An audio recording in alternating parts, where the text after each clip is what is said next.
Did you know that most athletes have the ability to run a good 40-yard dash, 100-meter time, and be faster, but they ruin their chances in the first 3 steps? So in this video, I'll show you how to set up your 2-point start, your 3-point start, and your 4-point start, how to perform your first 3 steps effectively, and how to translate the speed to real sport scenarios. I've used this sprint start guide to help my athletes go 4.2 in the 40-yard dash laser time, transform my 40-yard dash from 5.0 to 4.47 laser time, and helped over 10 athletes run sub 11 in the 100 meter. So after you watch this video, you'll have great technique. But what happens if your acceleration still sucks? I'll explain why this may be and how to fix it at the end of the video, so make sure you keep watching.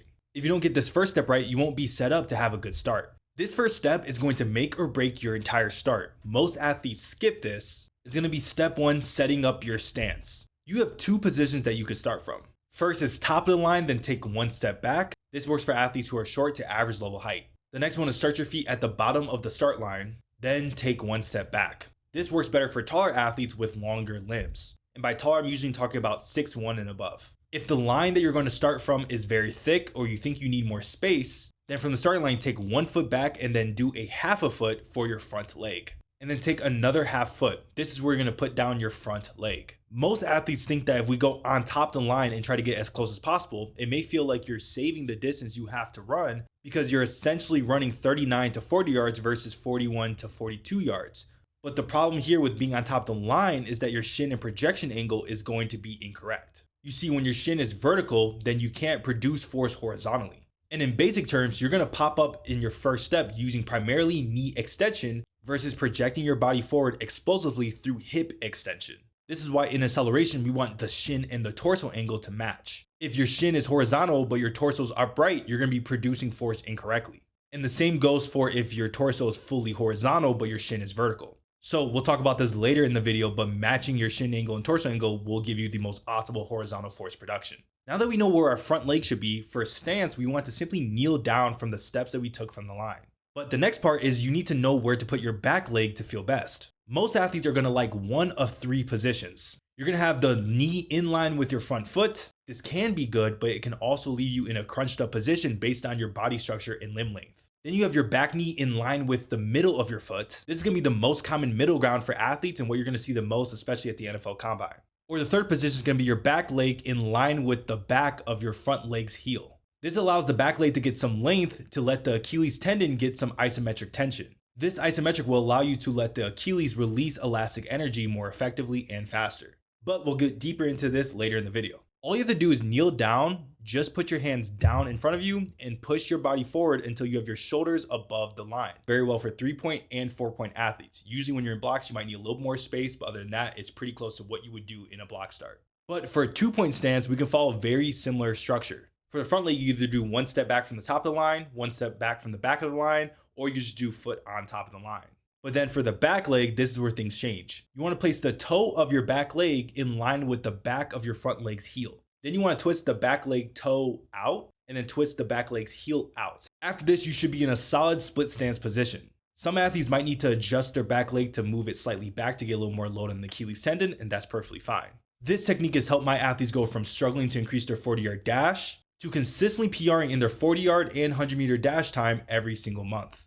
I have a free sprint course that teaches you everything you need to know on how to train for speed development and how to find your weakness that's holding you back. Click on the top links in the description. It'll take you to the free school community and it'll have all the courses you need on speed development.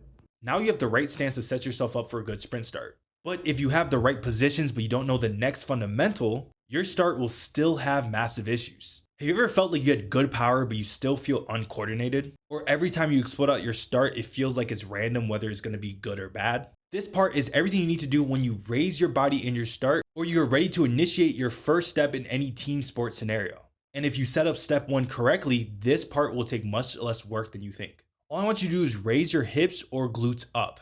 You want your hips to be above head height, but the big mistake you want to avoid is lifting the hips and shifting backwards. Then you want to keep the arms on top of the line, not too far forward where you're falling past the line, but a good straight line from the head to the hips. Now moving to the head, we want a tucked chin. If this is a block start for track, then you want to keep both hands on the ground. If it's for the 40-yard, then you want to lift the same hand of the front leg. So if your right leg is up, you keep your left hand on the ground. Raise this hand to the pocket area or slightly above the hips. Then you want to tense up your core by breathing out all the air you have. This is usually a simple 3 to 5 second slow breath out, which will be best. Some coaches will even have their athletes hold this position as a 3-point isometric hold for 5 to 15 seconds. This is a great way to build some structural strength to hold this position, so all you have to do is focus on your first step or reacting. Now for a 2-point stance, we want to start in a split stance position, then squat down to a quarter stance for some athletes or a half squat position for others. After this, we want to hinge back until we feel a stretch on our glutes and our head is either the same height of our hips or slightly below hip height. Don't be afraid to adjust by bending your knees down a little bit more or giving yourself a little bit more space so you can really get low into this position. A common mistake here is having your feet too narrow. This limits the coiling effect you need from the glutes to store and release elastic energy for hip extension. You'll also lose some lateral forces needed to have effective acceleration since your glutes do not work in a linear fashion. They actually extend the hip in a diagonal direction.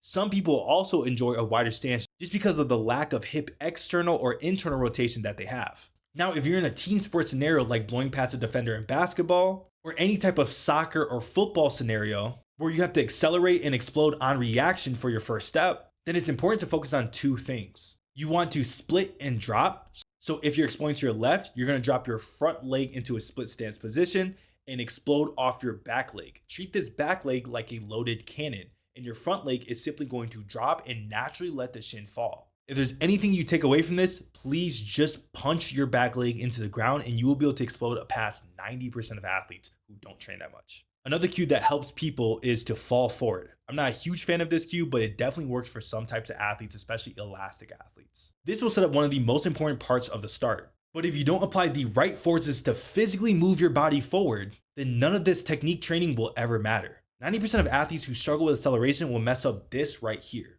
Step 3, your first step projection. The goal for the first step is called the triple P's: push, project, and posture. You want to push down and back. Most people just push off their front leg. It's easy to notice this when athletes just lift their back leg and kick their butt early. You want to push off both legs and respect the back leg tension since the stretch on the Achilles tendon is optimal for your best push off. Now for the actual push, I want you to extend the hip with hip extension. So this is where the glute is working as your primary driver. This sounds obvious, but 90% of athletes who come to me and first start training with me actually push with knee extension. This is where the knee locks out before the hip goes through its full range of motion. Not only is this a huge cause of hamstring injuries, especially in the bicep femoris, but this is also one of the easiest ways to completely ruin your chances of running sub 4.8 seconds of 40-yard dash since you're simply going to pop up after your first step. So what we want is something called delayed knee extension. This is where the hip fully extends out and the knee either stays bent or locked out once the foot leaves the floor. When you look at the best starters of all time like Christian Coleman or Kalen Walker, they almost never fully extend their knee in their first 10 to 20 yards. In those first few steps, you want your foot to land directly under your hips, not significantly out in front of your hips. If you reach, then you're going to overstride. Your swing leg will lag behind you and you'll have high heel recovery and you'll lose momentum being built in your acceleration. Another mistake that I see here is that too many people try to over push and they end up extending the lower back, which makes them land too far in front of their center of mass, or they're thinking in their head that they need to drive their knees up and far forward as much as possible, when you really should be focusing on driving down and back and switching the legs at the same time.